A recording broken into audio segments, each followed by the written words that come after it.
pronounced? Krozik. Krozik. Okay. Mm-hmm. And then Philippe, is it Irv? Hervé. Hervé.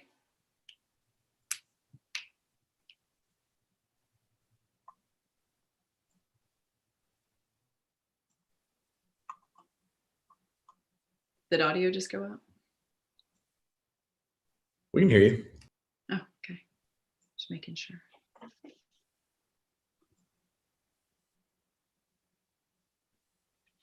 Awesome.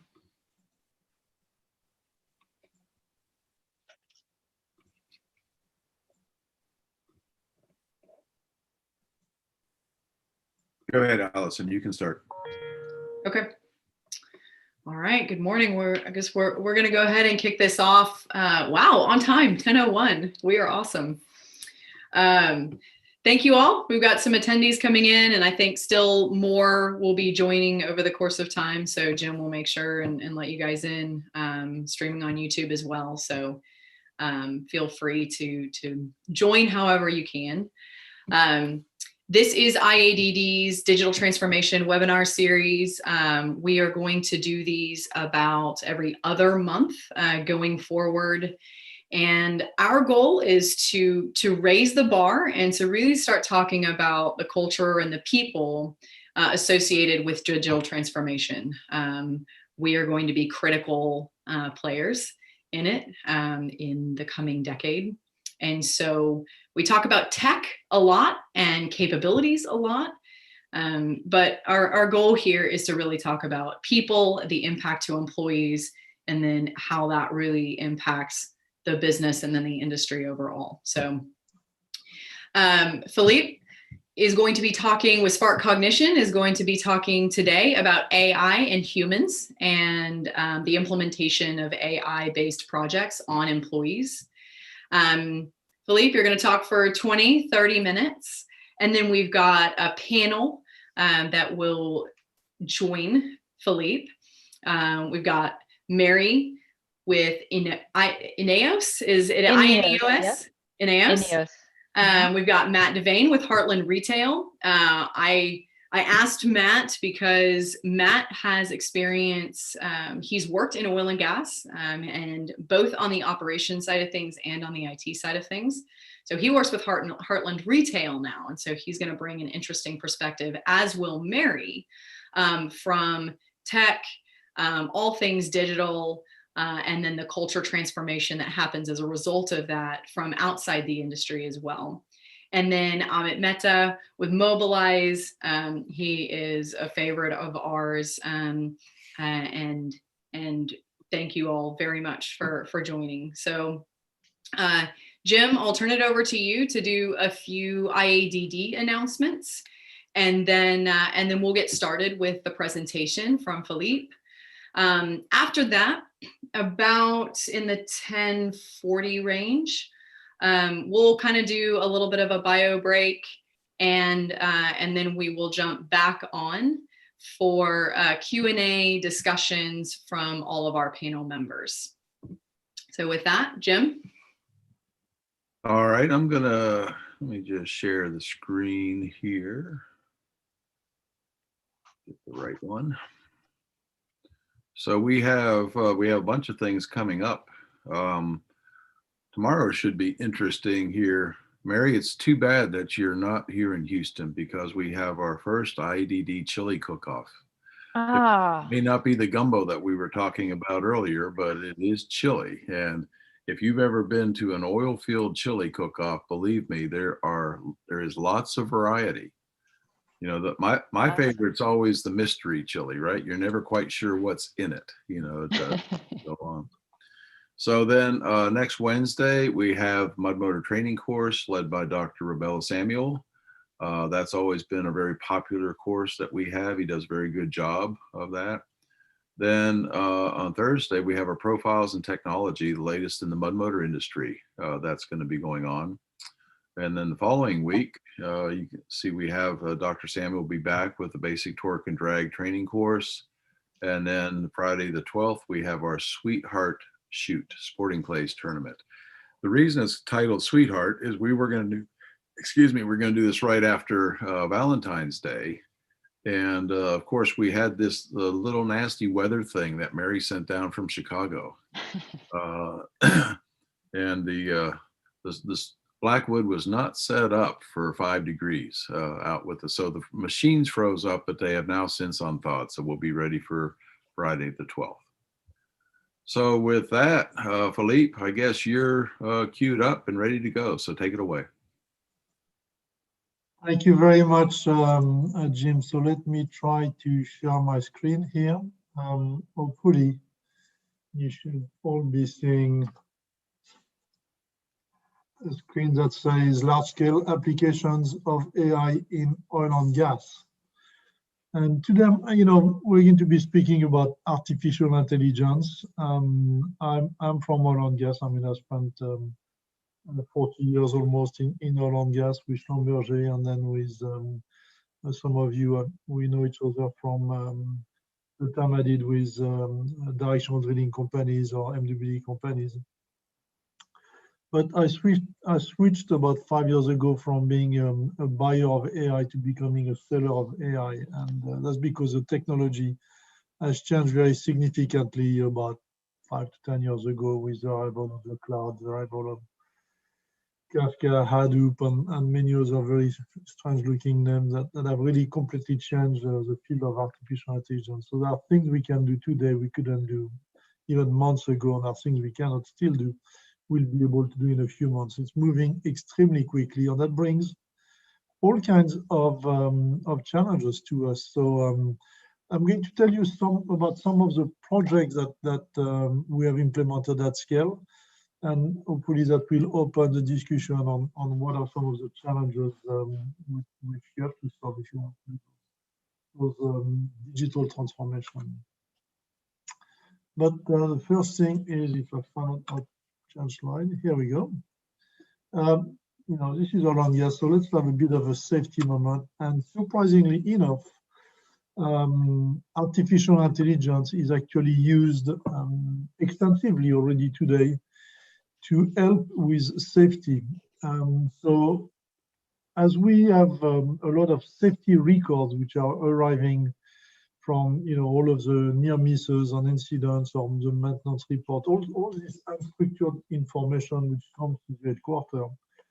There's a lot of information about what are the new risks in which are occurring in a corporation, and extracting the information from those reports is very often complicated in order to define what are the new risks we are facing. And so we have used natural language processing to read what the people are saying in order to reclassify information. And in this particular case here, we are looking at a study we did for an operator here in the US, and did a reclassification of the entire database of near misses and accidents, about 40,000 plus records, in order to define what were the risks in the corporation. And when we did this reclassification, not based on what the checkbox or the pull-down menus that were selected by the individual, but based on what they said had happened to them, we came up and told this operator, your biggest risk is driving. Now, when you are an operator on land and with thousands of vehicles on the street, to learn that driving is your biggest risk, you don't really need to have artificial intelligence for this. But what was very interesting is one of the top category in driving was driving into animals. And the operator told us, well, we don't believe we are driving into animals. I mean, you better explain this one to us. And what we showed them is that they were driving into a few cats and a few dogs and a few deers, some cows, some horses, some goose, some moose. I mean, just about anything that was on the road, they were driving into them. So when you do a Google search by name, you may find 2 horses or 3 cats or maybe 1 animal. But what AI was able to do was get all of these and said, oh, you know what? We got a cluster here, which we're going to call animals. We got all these animals. And then we got this cluster here, which we're going to call driving. And guess what? There's a big overlap between driving and animals. And in fact, the example here on the screen is this guy here who said, coming to work in the dark on icy condition. A deer ran in front of my vehicle. it was difficult to stop without sliding off the road. He doesn't say he drove into an animal. He says, a deer forced him to have an emergency stop. He doesn't even say he was really driving. I mean, he said a deer was in front of his vehicle, and it was difficult to stop. So it's a near miss of a driving into an animal. Interestingly enough, these cases had been classified as handling by the individual when he reported it, because he had trouble handling his car. So, being able to reclassify the entire database, we've been able to extract safety risk in order to alert the operators. And as you know, the risks which are going to kill your people are the ones you don't know about. So being able to identify a new risk, which was driving into animals, the operator did a project, a training project to warn their people, and the risk has significantly dropped after this event. But let's look at some of the large implementation of AI in oil and gas. And by far the largest implementation are on predictive maintenance, because in oil and gas we got all these platforms, refineries, gas processing plants, and petrochemical plants are all big and massive, and they really need to be working all the time. So this particular example here is in the North Sea. It's a satellite platform unmanned called Tambar, and here we have 6 wells coming to the platform, and the fluid coming out of the wells is being pushed to a nearby facility called Hula by this critical multi-phase pump within the top right corner. This particular platform, when the pump fails, it shuts down, and then you lose production minimum for 3 days because it's unmanned. That's what it takes to bring people. And we're in the North Sea with bad weather, so it takes 1 week, 2 weeks, 3 weeks to get people and equipment to come and do the repair. So as a result, this was one of the worst operating platforms for Aker BP and for anybody actually worldwide, in probably about 60–65% availability. Terrible performance, which is why they asked us to look at it. We were very quickly able to predict upcoming failure. 12 days in advance in 3/4 of the cases on historical data, implemented the technology. And the last event we predicted was 25 days in advance, because the system keeps on learning all the time. What you see on historical information, once you implement, the system keeps on learning. And since we implemented, we caught every single failure on that platform ahead. So the platform is now operating in the 95, 96. I mean, they are just down for planned regular maintenance or events, recertification or whatever. So very, very successful project here for Aker BP. That project was a finalist at ADIPEC, which is the OTC of the Middle East in 2019, in the Digital Transformation Project of the Year category. Much closer here to our heart is a refinery called Texmark. It's here in Houston, just outside of the city. And here we went with a digital transformation project to go and look at how to improve the performance of this refinery. Typical refinery, well maintained, there's nothing wrong with it, but it's about 70 years old.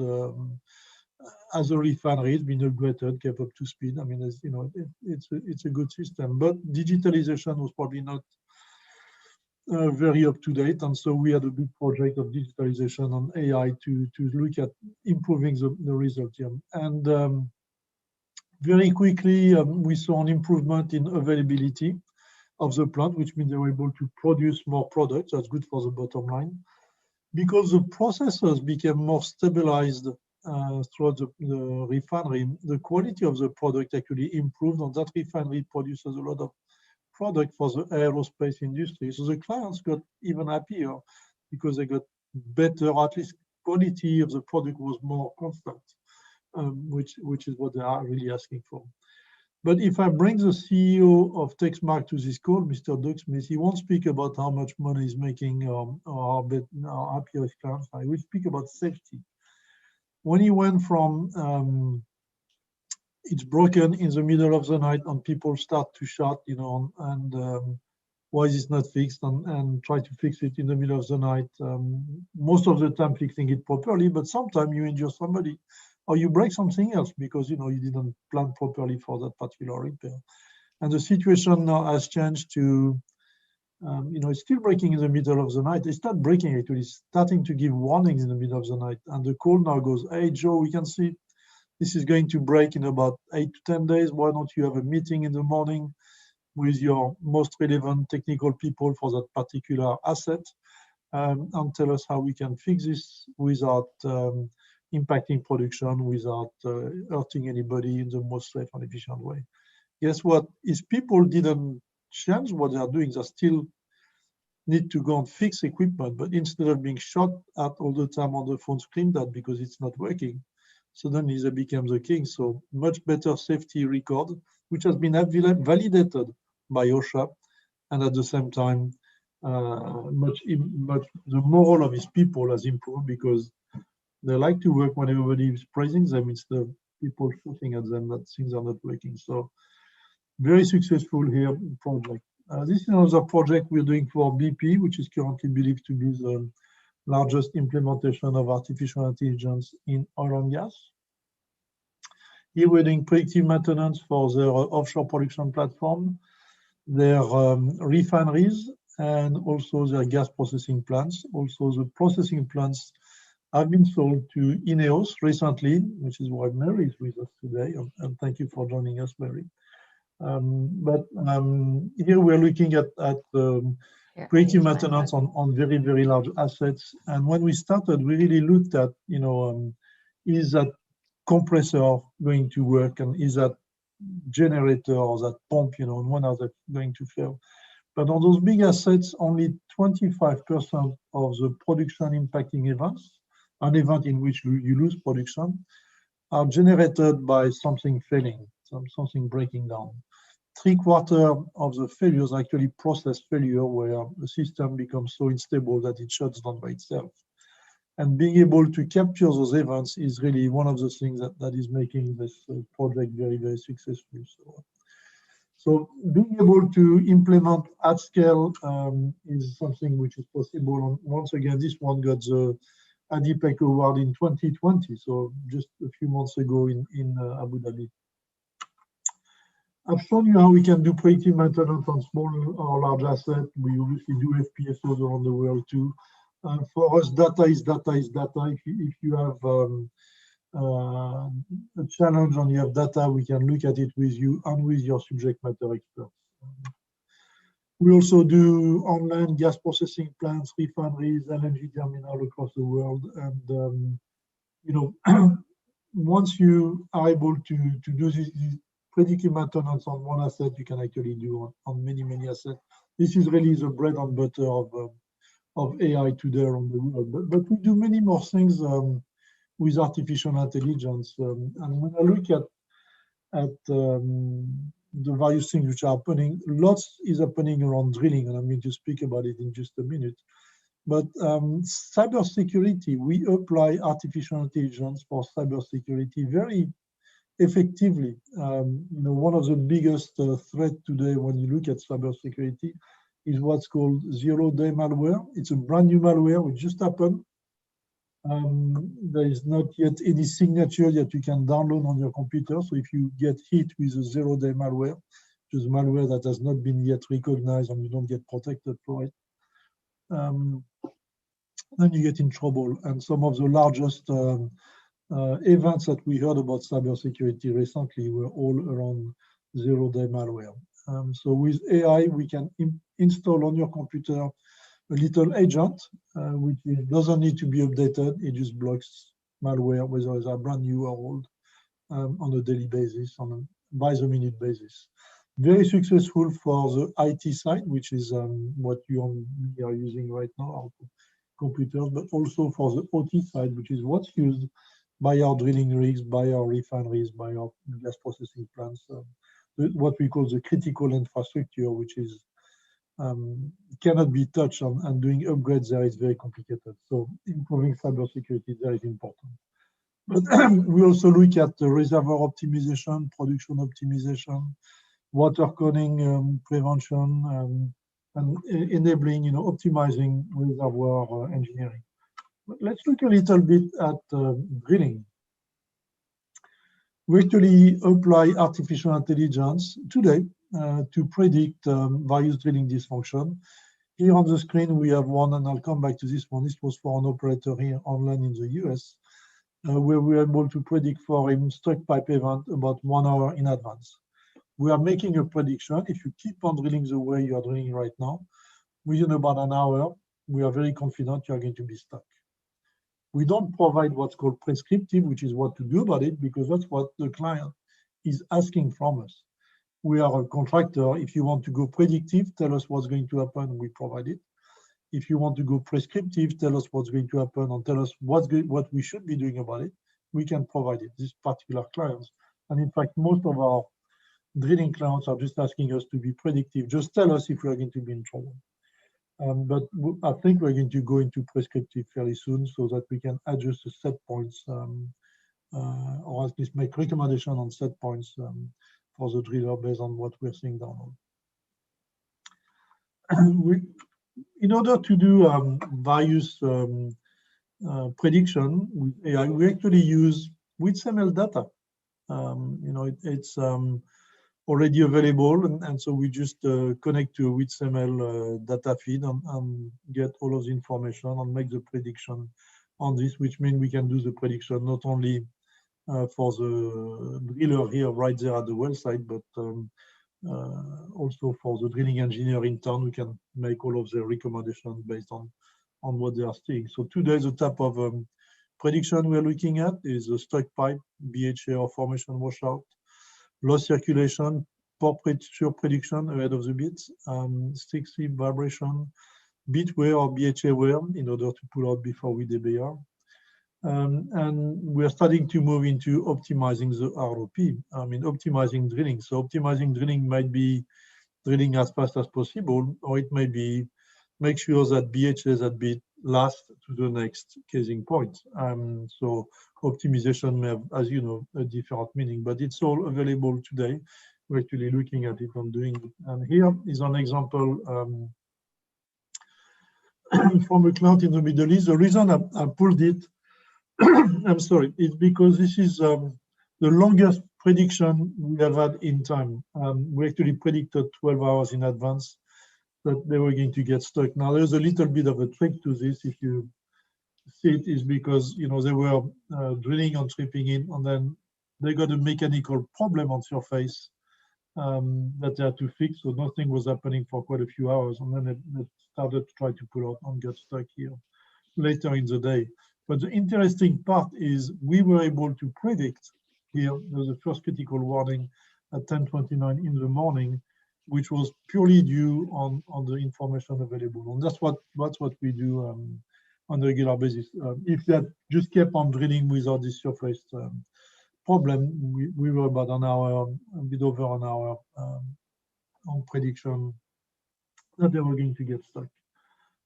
Today, we can predict that you're going to get stuck, and we are doing work on trying to predict what type of stuck pipe event that is. Are you going to get differentially stuck, or are you going to get mechanically stuck? This is not yet as reliable as a prediction that you're going to get stuck. So that's something we're working very, very hard on today. This is, we are on about 10 different rigs for this client in the Middle East, and I can only show you the first 2 wells because of confidentiality information. So this was what we had on well number 1, and so we were able to detect what's called difficulty 1, 2, and 3. 1 is something is happening, but really doesn't affect drilling, and there is no lost time. 2 is we kept on doing what we were doing, but there was a bit of a change in the time. And 3 is we had to change what we were doing because of what was happening. And so we were able to predict those ones and predict the stick slip and predict the stuck pipe into that very first well very, very efficiently. As you can see, we had about 15% of missed alerts. and here, we didn't feed this information to the driller. This information was, it was really a blind test recorded by the drilling engineer in the office. So this was a result of the first well, and as we moved into the second well, the results are slightly different. What is very important is the system learned very quickly. In the second well, now we only have 1% of missed alerts. And as we went into the next few wells, and as I said, we are now at about 10 drilling rigs with many more wells. The system has improved tremendously, and we are really getting very, very good results on the type of BHA dysfunction that we can predict. And we are very close from moving into drilling optimization. We do many more things. We do workover and artificial lift system, for those of you who are more into the compression production world. Working very significantly, very efficiently already today. ESPs, that's something which is also very efficient. ESP is just a big pump down also. If we can do the big pump on surface, there's few differences, but generally speaking, that's something which is now mastered. But as I just spoke to you, we just saw many large-scale implementation of AI. And when you look at the news and you listen to people, there's all these projects that failed. So why do they fail? What is really happening? And I would like to bring this slide to you is whenever you want to do a change, whether it's digital transformation or any other change, because when you implement AI in your company, there is a change that needs to be managed. And when you want to do digital transformation, you really have three things you need to manage. The technology, which you are bringing, this new AI, so that's something that you need to make sure you are using a technology that works. But then you're going to have to adapt the way your people work, and you're also going to have to adapt some of the processes. And the challenge here is if you try to change the three at the same time, well, that's not going to work because, things do happen where things are breaking down. And what is the strongest reason that a project fails? It's people. People are the biggest barrier to change. So when you're going to do your very first project on artificial intelligence, you need to make sure that the people are going to support this project. So how do you get people to support your first project? First of all, change is scary for anybody. So you need to make sure that change is not really affecting what they are doing. I mean, if somebody is doing maintenance on an asset, and you move from maintenance to predictive maintenance, the maintenance still has to be done. But when you use a system like what we showed you in the previous presentation, we didn't really change what the people are doing. They still need to do maintenance. We barely change the processes, a little bit, but barely, and we did a big technology change. If you change one out of three, and you bring value to your people, I mean, everybody who is involved into a predictive maintenance project, the way we have done them so far, the technicians become your strongest supporter because they used to be the bad guys that don't know how to maintain the equipment, and the equipment is failing, and they always repair once it's broken. Suddenly, they become the good guy who fix equipment before it fails.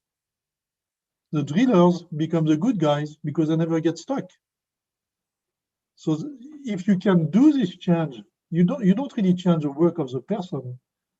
He still needs to do the maintenance, he still needs to do the drilling, but you change some of the technology which is made available to him to augment him, augment that technician, augment that engineer into the work he's doing. Suddenly, that person, which is the biggest blockage to change, remember these previous slides, people are the biggest barrier to change. Those individuals which were going to block what you were trying to do because they were scared of it, and Hollywood has made AI very scary. If you look at all these movies with AI is going to be the bad boy and taking over our lives, we are a long way from this. There's one thing we don't know how to do with AI is creativity. We know how to make systems more efficient. We don't know how to make AI creative so far. And it's going to take a long time before we do that. So at this point of time, we use AI to augment what the people are doing. And this is really one of the reasons I think those projects we have been working on have been so successful, is because we, don't take me wrong, we need to change, and I'm sure Mary and Matthew and Amit will have some discussion on this, but you need to change the people and the process a little bit. But the less you can do this in your first project, the more chance you have for your first project to be successful. As you move into project 2 and 3, now your people are supporting you because they saw the first project made their life better. They made them an happier employee. Everybody's recognizing their work better than they used to. So they're happy, they're going to support the next one. But this first project is very important. And with this, I think more or less on time, Alison and Jim, and I think we probably are ready to go into the next phase. Yeah, absolutely. Thank you very much, Philippe. That was really good. We had a little bit. We've got some time. We've got about an hour left in. So let's do just about a 10-minute bio break. Jim, should we go shorter? Yeah, I'd say 5 minutes is run recaffeinate yourself. That's right. Grab a Monster or a coffee or tea, and join us back here in about 5 minutes. I've got about 10:32, so we'll jump back in about 10:38, 10:39, somewhere in there, and open this up to our panel discussion and Q&A. Thank you, Alison.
All right, 1 or 2 more minutes, and we'll let everyone kind of jump back in, and we'll get started.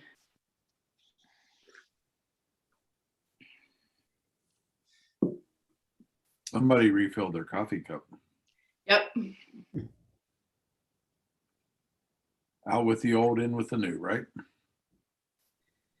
We've also taken a lesson from our European friends and Middle Eastern friends and started using electric kettles. Those are like revolutionary for Americans. I have no idea. They're used everywhere else in the world, but we've got one now. So very proud of ourselves. Now, if you just get some artificial intelligence to go with it, that it senses when you want your water heated up, then you'll be ready to go. Huh? That's right. That would be spectacular. Careful, connected devices are already tracking you. They're probably working on it. Yeah, where's the Nest? Are you in the Nest network? Are you a Nester with all of the cameras and maybe they sense when you start typing slower and that you need some caffeine and slow. hey, do you need some coffee? It's ready. Listen, There you go, Philippe. When are you going to do that one? Yeah, those are really nice applications of AI. Those are the things we really need. All right, it's about 10:38, so let's jump back in. I would love it first, very quickly. We've heard lots from you, Philippe, this morning. If the panel members, Mary, kick it off. Okay. If you guys wouldn't mind, just introduce yourselves, a little bit about you, and just so all of our audience has kind of heard directly from you who you are and a little bit of your story. Okay. And then I have a question that I'm going to kick it off if one of the attendees doesn't jump in. So please. Okay, Mary Krazik, and as Philippe said, I'm at INEOS now as of Jan 1, and Director of Engineering. So have engineers, across our plants around the world, which is really a big enabler for this. Engineers of all disciplines. So putting that together with digital is key.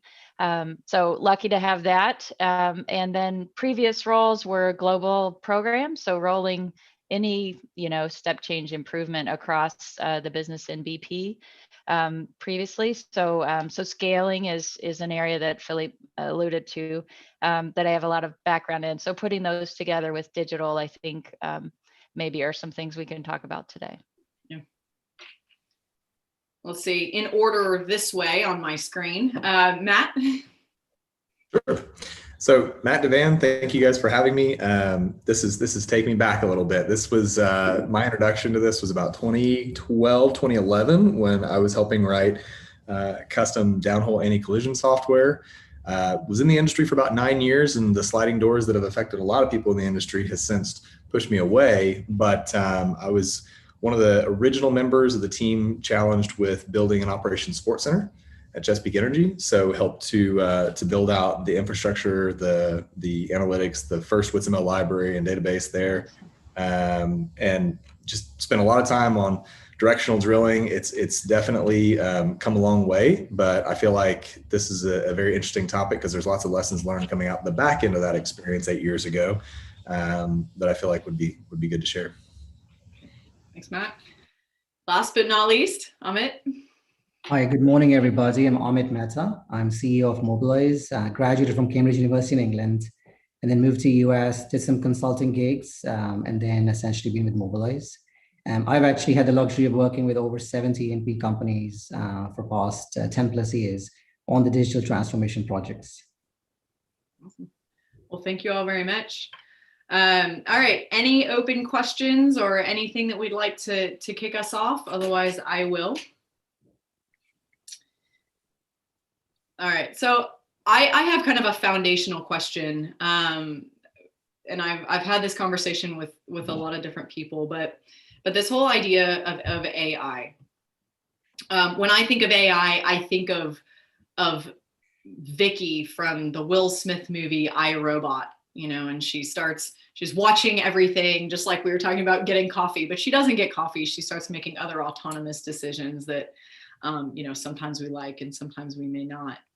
But I think there's AI, machine learning are really broadly used terms And when I talk to people, it doesn't seem like there's a really clear, concise definition of, hey, what is AI? What is machine learning? What is maybe more, computer assisted decision making or software assisted decision making? Can one of you or several of you kind of go through those levels for us and say, okay, AI to me is just this holy grail, and you need so much data, and there's steps along the way. So what are those in your mind? Can you define them maybe more clearly for all of us, just to lay that foundation? I mean, I can go with this, but I've already spoken a lot, unless somebody else wants to. Yeah, why don't you go and we'll pile in. So artificial intelligence is a category. It's a field, which encompasses many other subcategories. And machine learning is a subcategory of artificial intelligence, in the same way that cognitive analytics is a subcategory, or natural language processing is a subcategory. Below machine learning, you actually have deep learning, which is even something newer to the field of mathematics, really. So it's if you are speaking about artificial intelligence, you are speaking about the entire set of capabilities which are possible using the various subcategories. Think about artificial intelligence as mathematics, and deep learning would be your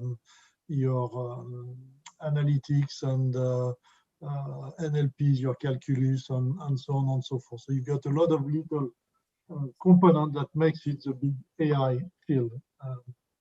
So very often people use the word interchangeably between machine learning on AI, or deep learning on AI, or NLP on AI, but really that they're not interchangeable. AI is the top of the tree, and then you got a lot of different boxes below it, which in the discussion, if you remember what I spoke about at the beginning, when I spoke about safety, we spoke a lot about natural language processing. But then when we want into predictive maintenance or drilling dysfunction, then we are more into the machine learning and cognitive analytics type of interpretation.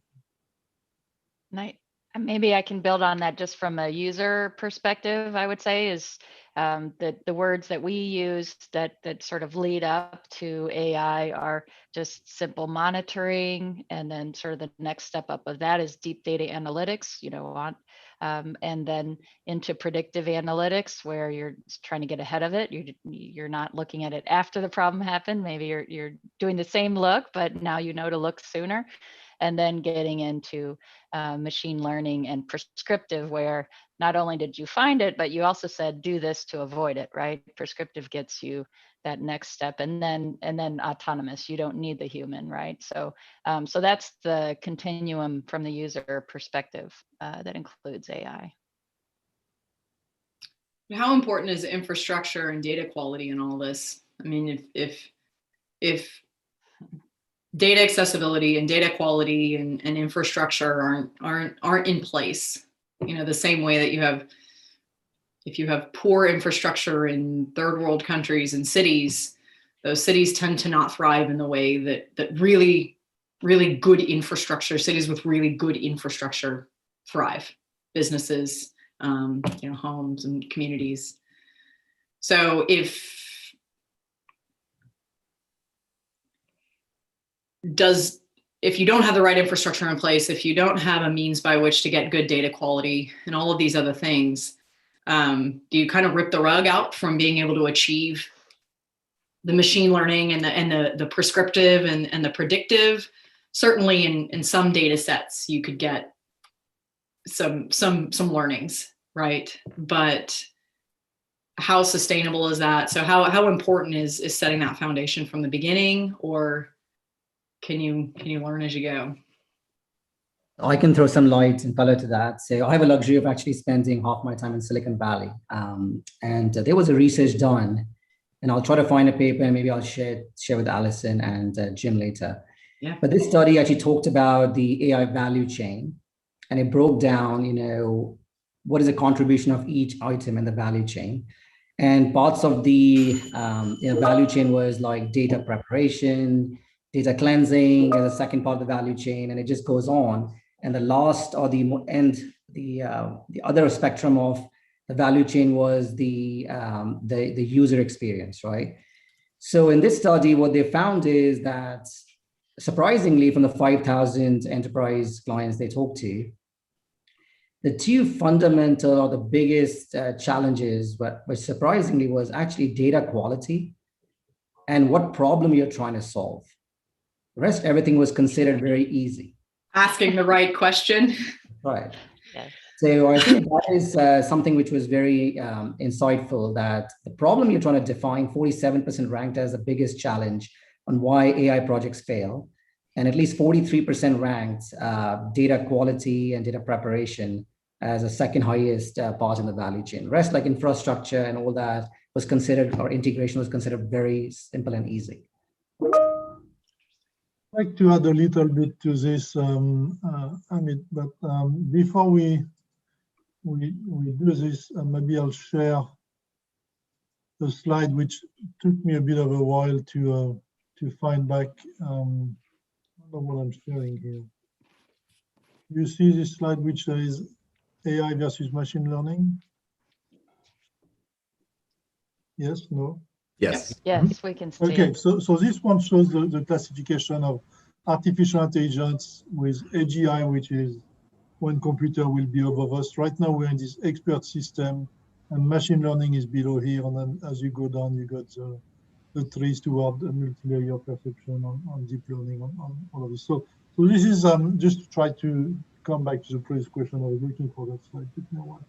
But when we look at the current question, which is data quality and organization of data,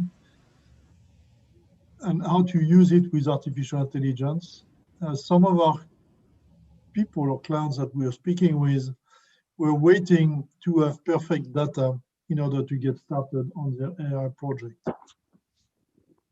Perfect data doesn't exist. So if you wait to have perfect data in order to get started on AI, you are going to be the next blockbuster and get replaced by Netflix. They never waited for the system to be perfect. They just went with it and build it and improve it as they went to. What data do you need to be successful with AI? We're not really sure. I mean, let's start with the data you have and answer as many questions as you can with the data you have, and then define what are the remaining questions you'd like to see answered, and what would it cost to get them, what data would be needed at what cost, and make a business decision on whether there's a business value into getting that data. Some of the data may be sampled at the wrong rate, you need it every second and you have it every hour or something like this. Some of the data may have the wrong, not enough accuracy. You need a PSI and you're getting 10 PSI. Which is slightly more complicated because now you need to change the sensor. And some of the data may be completely missing. You just don't have any data, so you can't do anything. So then you need to go and put a new sensor. But each one of those changes is going to have a cost. And so it's important to know what's the cost of each one of those actions. And when it comes to data quality, it used to be that you had a system and we had 10 data tags, 20 data tags. When you have 10 or 20 data tags, it's easy to know which one is good and which one is bad. I mean, you can really see, that hook load is not calibrated, or that whatever it is drifting or whatever that is. I recall being on a drilling rig and we could see the effect of the moon. It was just a very nice Yosemite on the hook load. I mean, there was some interesting events which happening there. All of this can be corrected.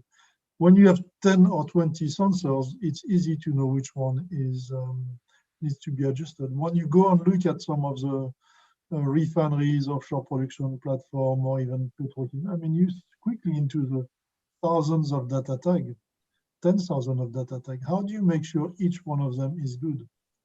You can send somebody every morning on the wild chest and go and verify that all the sensors are calibrated. Well, that's a bit of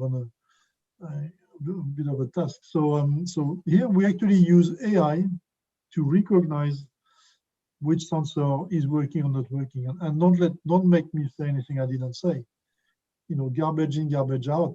It's important to have as good as possible data quality as you can, but it's never going to be perfect. So let's use technology which is available today to define which data tag is drifting, shifting, out of calibration, or becoming broken, and use whatever technology you may have, maybe sometimes relying on physical models. I mean, if you have 4 of the 5 data points in an equation, you can infer what the 5th one should be and reconstruct it for a short amount of time until you get that particular sensor fixed or data recalibrated. And I guess another way to think about it when you're making that decision is just understand you're making all these decisions with the data you have now anyway, right? These people this is what they have. So why wouldn't you give them another tool that they can use? If you are going to fix the data, they can use a tool while the data is getting better and you get better answers. But why wouldn't you give them a tool? This is what we're making decisions on today anyway, right?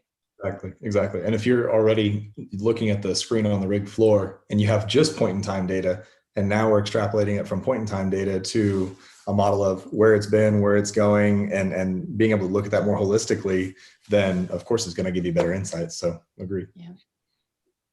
I actually love that sign behind you, Mary, which says, "What problem are we solving together?" I didn't plan that, I swear, but that completely exactly matched with what Ahmed said. I was like, "Oh, Ahmed, we're on track no, I here." mean, sometimes you have questions that when you look at them, they are not important. And that's an example from the wind turbine industry, which is very relevant in today's market. But we were able to detect by looking at wind turbine a bunch of failure. On one of them is a bearing is spinning. And on those big turbines, I've got 2 bearings. I mean, huge bearings. They're like $100,000 a piece. So one at the front of the turbine, one at the back of the turbine. And the operators wanted to know which bearing was failing. With the data we have, we can see that one of the 2 is failing. We cannot differentiate on them. You need to put a sensor on one or both of them for us to make the difference. And well, putting one sensor is cheap, but you've got about 45,000 wind turbines in the field in the US. So suddenly it's a bit more complicated. Plus you have to monitor those sensors which are going to break. I mean, it adds a lot of question and cost to the operation. But at the end of the day, what is standard operating procedure when a bearing fails? You send a big crane or the helicopter, which is going to take the gearbox from very high up there and put it on the floor and change, basically rebuild the gearbox. And if you change one bearing, you change them both every time. So it doesn't matter which one fails, as long as you know one of them is going to fail, fix it before it completely breaks down. So that question, which was which bearing is going to fail, which was very important. Once you look at the business cost on the operation, it's like, we don't care. Just tell us that one of them is going to break and we'll change them both anyway. So it's very important to ask the right question and to go after questions which have business value. We are trying to solve the biggest problem. Let's not get focused on, we spoke about the coffee machine. When we monitor an entire offshore production platform, we don't focus on the coffee machine in the galley, although it's important. We focus on the pumps, the generators, the heat exchanger, and all the good system which make that platform productive and efficient. Yeah, and I like how in your slides you talked about the people and the process being the first 2 pillars, right? And you add the technology in the middle. It's incredibly powerful to go to the people that are tasked with getting this done with the directional driller themselves. Ask for the biggest problem statement. What's your pain point? What's hurting? Right. What is the thing that can help you fix? And then let us build you a tool, just like any other tool, right? It's technology, yes, but it doesn't matter if it's a shovel or artificial intelligence. What is the biggest problem that you're trying to solve for? What is the thing that stumps you, gives you trouble? How can we help you there? Because that's scope. That's starting in one spot, getting data quality, getting something put in place, and then iterating forward once that trust is built. So, yep, agreed. Yeah, and also, go ahead. No, go ahead, Mary. I was just going to say also look for those areas that are sort of an art that problem actually has a person's name next to it that you have to call, Joe Smith. Joe Smith does that. Well, okay, if it's an art and it's a data rich environment, that's a good target, right? Yeah. The asking the right question thing is huge, and it's fascinating. And I would love to hear even some of the stories or some of the testimonies from where you guys, any of your experiences. When we do that, we say, hey, sometimes you don't know what the questions are that you have. You don't know what you're trying to optimize. You want to be better, or you want to drill faster, but there's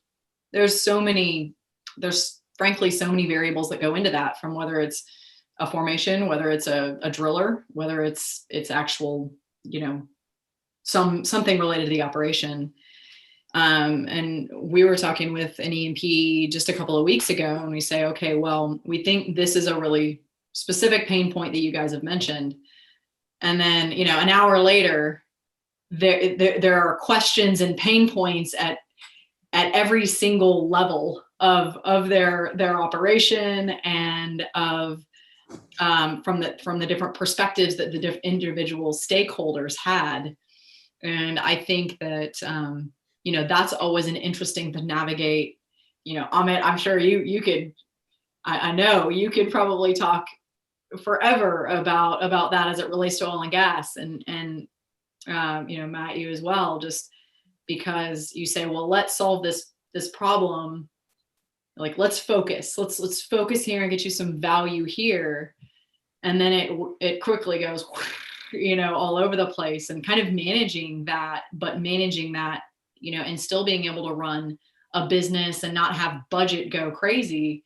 That's something we see, on our custom side all the time. We have to be extremely disciplined, not only on behalf of us, but on behalf of our clients, to say, let's be careful. Let's lay a good foundation. Let's get you a lot of data.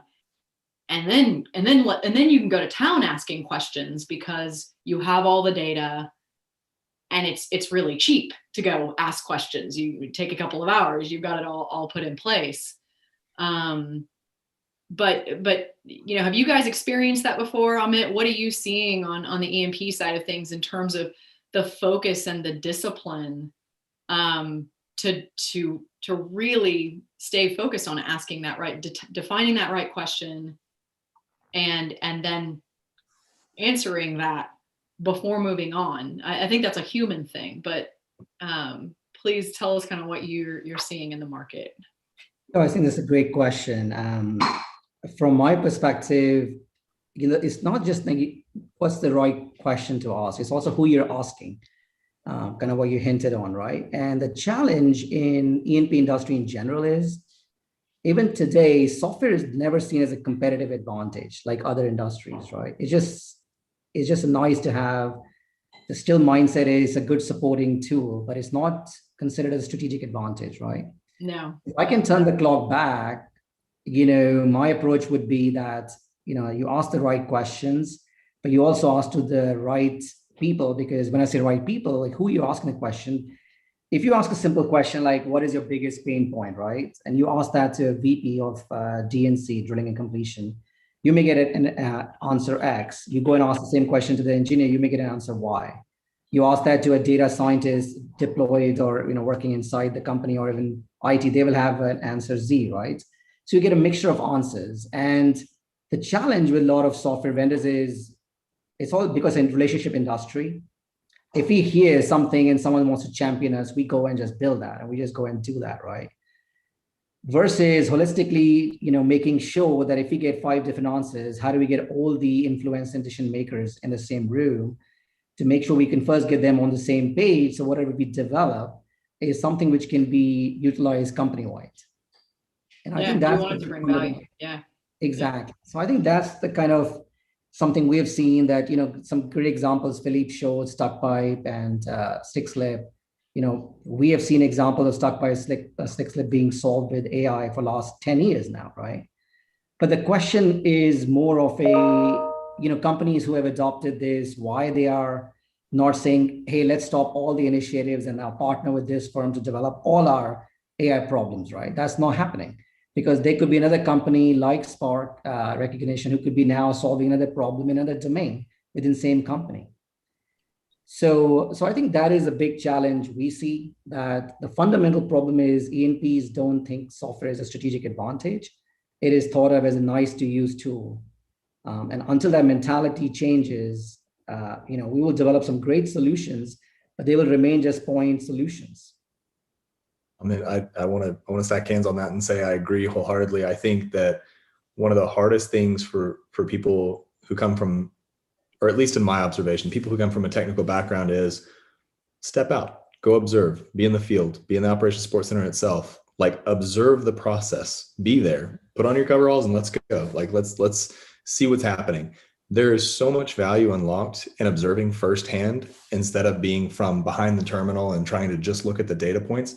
One of the greatest things that came out of our initial implementation in terms of change was we realized when we started to look at the data in a lot of places that major safety incidents, loss of, coming out of zone, things like that were happening shortly after shift change.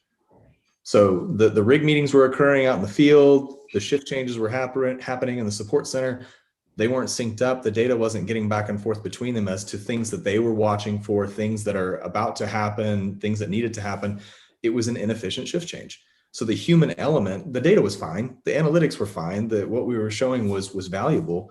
But the actual shift change needed better tooling for communication. And this is, 2013. So I'm sure it's come a long way from that point. But when we actually started to solve for, okay, how do we capture what's on your mind better and help the next shift to have a seamless transition, we saw incidents and issues go down significantly. But it's that human element. So just going out and observing, why does this happen at this particular time every day? Oh, it's not equipment related.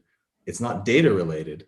It's people related. How do we solve for that? And then very quickly you start to see positive results. So getting out there in the field is very important. That Tesla does that. They put the guys developing sensors and the hardware technology and stuff, and they physically locate them, and pair them with the software engineers and the software engineering teams. Desk here and desk here, but it really creates a fascinating dynamic that we're all aware of, kind of the Tesla and the SpaceX type of models, but that, to your point, Matt, that's absolutely what has to happen. And I would say too, sending a data scientist into an operations control room is phenomenal combination, right? Because they're all screens, they're all like reacting on data, and some doing it, archaic ways, some new ways. And a data scientist can see and say, would it help if I did this? Would it help if this dashboard had all of these in one? Would it help if, anyway, that combination, as you say, is huge. Yeah. The domain experience we've seen when our head software engineers know what a rotor and stator are, it really saves a lot. And I experienced that at Weatherford as well. We had worked on a project that I came in 3 years into it, and I'm meeting with the software engineering team. They come visit, and I stopped in a meeting and I was like, you guys have no idea what open hole completions are, or what these packers and these sleeves do when they go down hole, do they? And I was like, that's not an accusation. I wonder. And they were like, no. And I'm like, all right, race the whiteboard. Let's go back. It was really helpful, I think, for them, and helped the project. We have a question, and I don't want to let it go too long before we answer it. Alpesh, what makes you believe on the data streaming is correct, more importantly, and more importantly, can be used for decision making? Any model can have drawbacks. So what helps validate these models? I have my own thoughts on a response there, but please, anyone want to talk a little bit about the data streaming and the models and their relationship and how you validate them? Alpesh, did I get that correct in terms of interpreting your question? Jim, I don't know how to let him talk. Oh, okay. Well, I think you've got it. Yeah, Okay. he can add a comment if need be. Okay. So I'll give a simple answer, and all the data geeks can jump in and correct me. But the way I see it, just in a rudimentary way, if we're getting into predictive analytics, then essentially, if we're getting to where, you know, that investigation that you have to do, if you have a huge downtime event, you know, that you've got to run all the way up the chain and up and down the chain because you lost all these millions of dollars. If you move that investigation and that work to before the event, you still have to do it. You know there's a problem, you don't know exactly what it is, but if it told you you have a problem and you did that investigation ahead of time, that's the benefit right now, you know. So, and then that's business value. It didn't really change the work, it changed when you did it, and it certainly changed the business value. But I don't know if that's the question you're asking. Anyone else want to jump in? So how do you know that your data stream is correct? I spoke a little bit about it before. I mean, you're getting data and you have questions. So do you have the data which are needed to answer the particular question that you're asking? If you maybe you have 10 different questions, and with the data you're getting, you can only answer 7. Then let's go and answer those 7 and wonder how to answer the last 3 as a next step. And whether that means better quality, better density, more data tags, whatever that is, which is needed for answering the last 3. Models have drawbacks, absolutely. You know, there is finding the right model is complicated, but this is where the technology is moving very, very quickly. It's inferring that we're able to build models efficiently, which are going to be live models that keeps on learning on a regular basis. How do we know if a model is correct or not?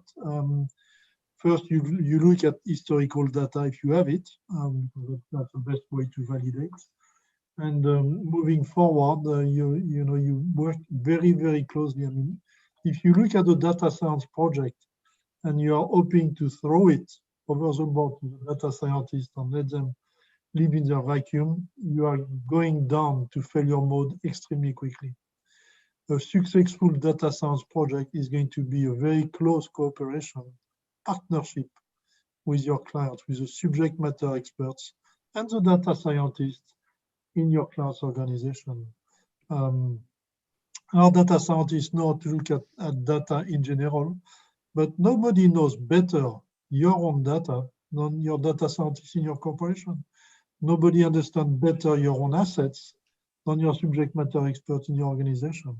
So it's very important to have those close partnerships working together where you really create teams between the data scientist in an AI company, the data scientist and the subject matter experts in the client organization who are trying to solve a particular problem, and work closely with the business people so that you make sure the problem you are solving are important to the corporation. What about the idea of, I'd like to maybe challenge the idea of models in a way. So what about the notion or the idea that if you have the right infrastructure and you have the right data quality and you have the right feedback loop, that you've got all of that and it's all handled in a good and a seamless way, then what about the challenge that you shouldn't need a model, or there would be less reliance on a model because you're actually using data to predict the next data instead of using the model to predict the next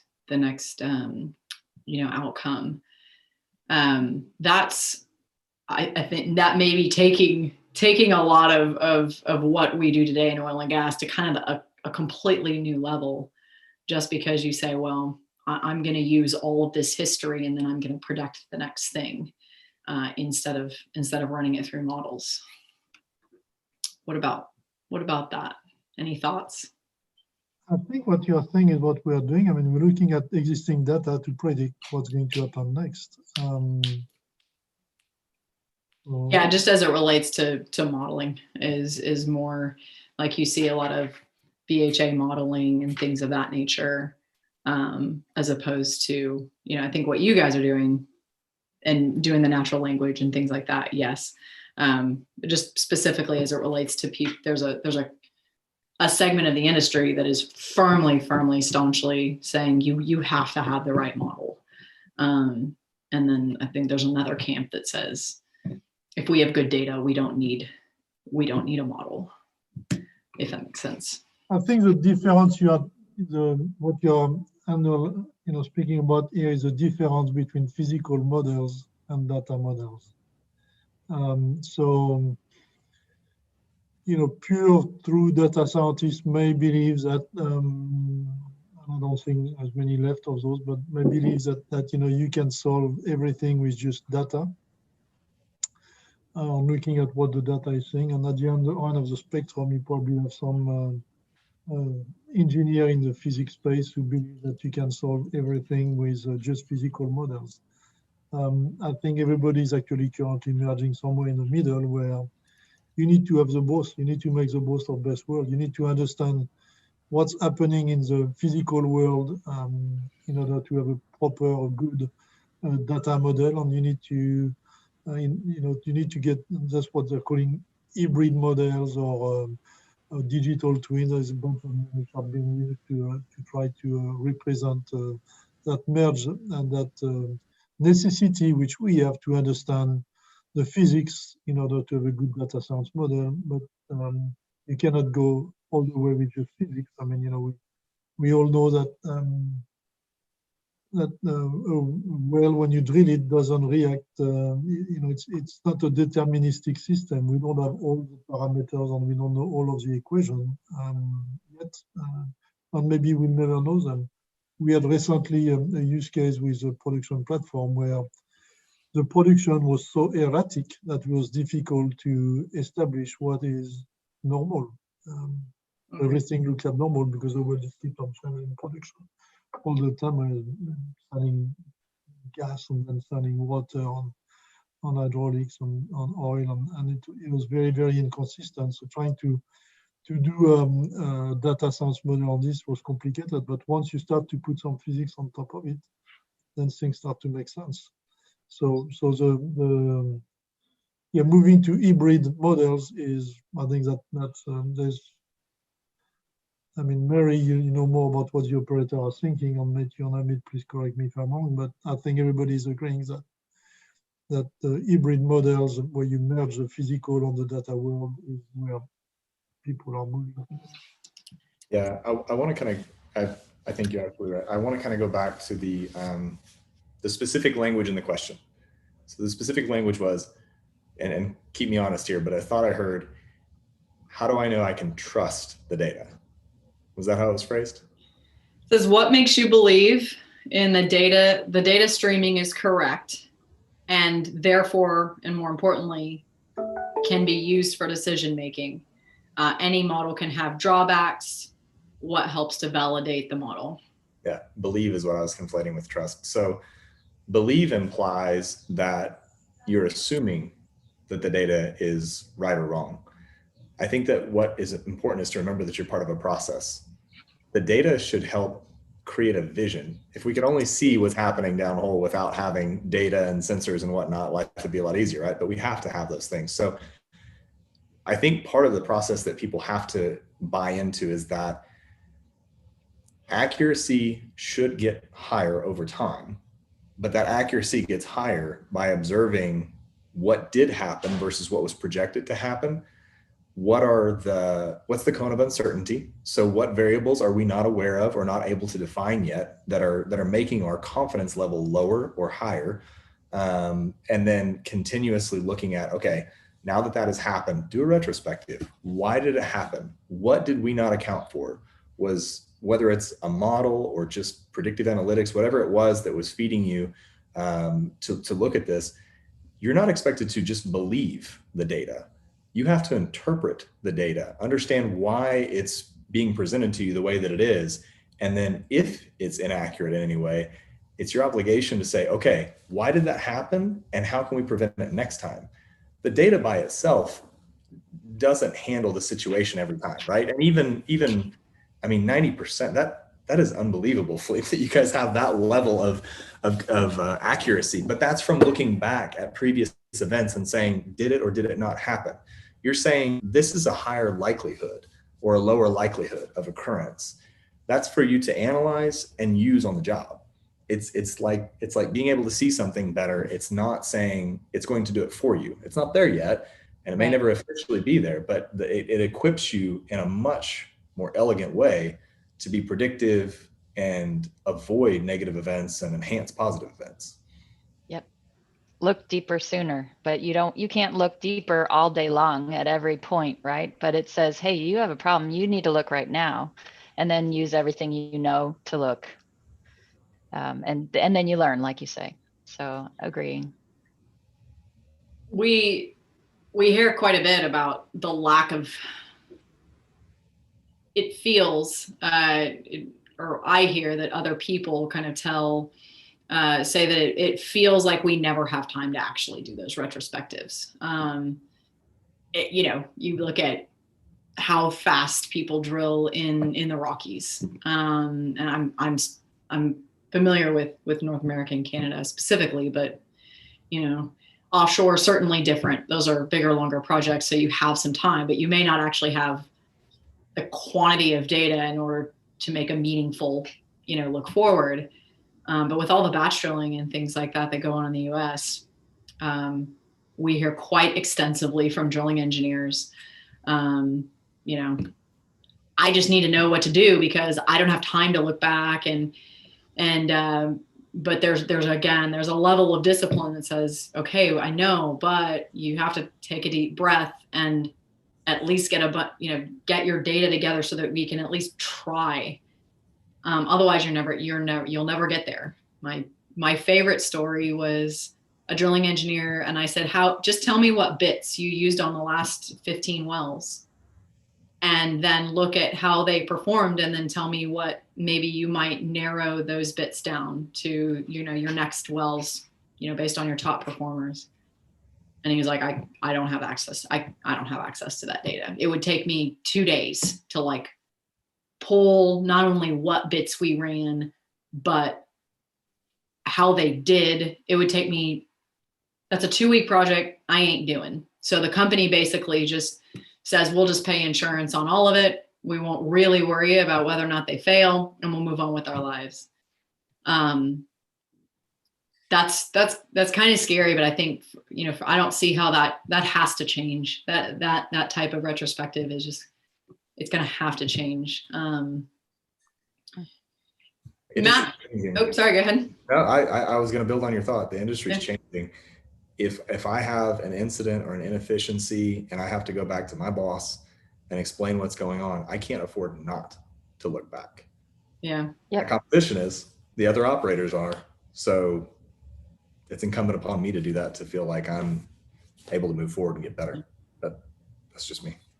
So Matt, I want to shift gears a little bit. We've got about maybe 10 more minutes here. You left the industry and you're now in a very, very different world, a very different world than refining or manufacturing and certainly oil and gas. Tell us a little bit about how it's different, if it's better, if there's better adoption of technology, if there's less. Tell us some of your observations from the other side. Sure. Yeah, I don't know that it needs a lot of time, but definitely just to give a little perspective, it's not terribly different. You would think that it is, and I knew it wouldn't be, because prior to oil and gas, I had quite a few years outside of oil and gas and technology before I jumped in. But technology and people combining is the same regardless of industry. One of the major factors that you see is whether or not you can afford to embrace it or not. I heard the comment made earlier that in oil and gas, it's seen as still, and I don't want to put words, but something to the effect of it's more of a burden. It's in addition to, it's not a competitive advantage. The industry that I'm in now, we develop custom software for payment processing, payroll. My particular product is point of sale, and we're stepping into e-commerce. Technology is a must. Like, our customers don't have the opportunity. So we serve sort of Main Street America with point of sale systems and e-commerce now. They don't have an option. Even every little Main Street company that we're trying to serve with COVID have been forced to go virtual. So there are always outside factors that are forcing technology to be adopted, or else you get left behind. I think it's the same with oil and gas. Whether you're in or out, those major factors, whether people want to acknowledge it or not, it is competitive advantage. And depending on your industry and what you're doing, will determine, the extent that you have to adopt or be left behind from your peers, from the people that you're competing with. But if you'd ask, send a poll out to all of your customers, Main Street America, who have a storefront, brick and mortar, and say, how prepared are you for curbside delivery and ordering and e-commerce and that side of things? They would say, that's really not my business.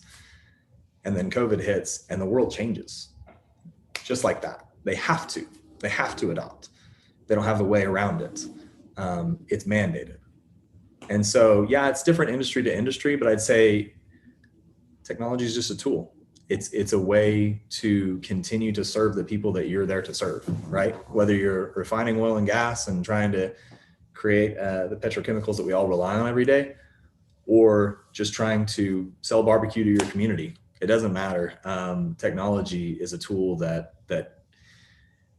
you can choose to adapt or not, but it's going to keep moving with or without you. Somebody else will. So I think that's, like, at a very macro level, the observation that I would have.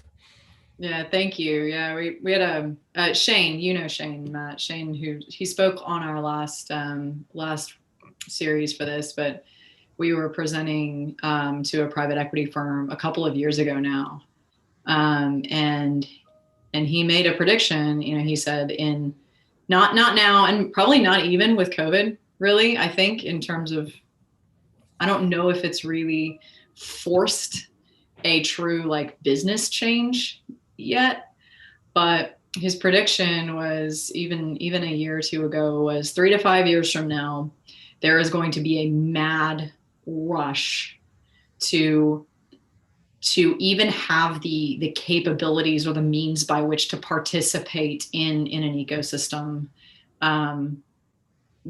for oil and gas. So it's going to be one of those where they're going to have to, right? Are they prepared for curbside?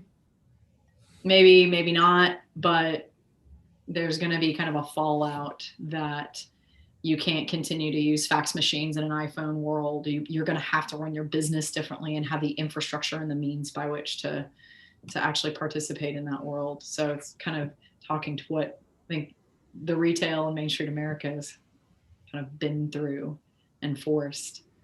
There's a comment that came in. We need to qualify people in the field for getting the correct data, extra bonus for field personnel and things like that. Yep, there's all sorts of ways to attempt to get quality data from people. We've got about 5 more minutes. Any closing questions? I'll give the panel the floor for a few minutes if you've got any, if you'd like to build on anything as we close our session out. I'll start and then I'll pass it on. To me, AI is here. We're already using it in our daily life, whether it's Netflix or your banks or Siri or whatever it is you are using. You're already using AI every day, and it's coming to the industrial world, to our operation at scale, big time. I mean, one of the largest projects we are currently running is with Boeing to do air traffic control for unmanned vehicles. You know, all the drones. Today, you look outside, I don't see a single drone. Well, you know, a few years from now, there'll be 10 or 15 or thousands of drones flying by every direction, from FedEx to Amazon, just pushing stuff around. We need to make sure they don't crash into each other and so on and so forth. We need to use drones for pipeline inspection, for many other things. AI is here. It's coming to us at scale. And if you don't adopt it today, you're going to become the blockbuster of your industry, probably disappear into oblivion. So the first project you are going to do with AI, maybe it's not the right one, but AI is a place where you need to be ready to fail fast. You know, it's not because you have tried AI once that it didn't work for you that you should not ever try it again, which we are trying to do in oil and gas. I mean, I tried that 20 years ago. Bother with it anymore. AI is moving at such a speed right now, such a speed. You know, it's doing new things every day. So please don't be left behind on and join the bandwagon today. Yeah, get on board. Mm-hmm. I guess I would agree. Just get started. Have a digital strategy that is supportive of your business strategy. They're one and the same, and just get started, because we will always be changing, and you'll be always learning and developing a new tool or a new way to use data. So just get started on that journey and plan on doing it. Well, thank you all very much for coming. Jim, anything from the IADD that you'd like to close us out with? No, I think we've covered everything. Appreciate everybody's participation. It's good to see you. And, you know, I think it's been a good session. I know it's been interesting to me. These things are always thought-provoking, and it helps to get you thinking in a little different ways. So Allison, thanks for putting this together. And we shall see everybody here in April. We'll have the follow-up then at that point. So yeah, thank you all very much for joining. Stay warm, really appreciate it. Have a good one. Thank you, everybody. Have a good day. Yep. Bye. Bye.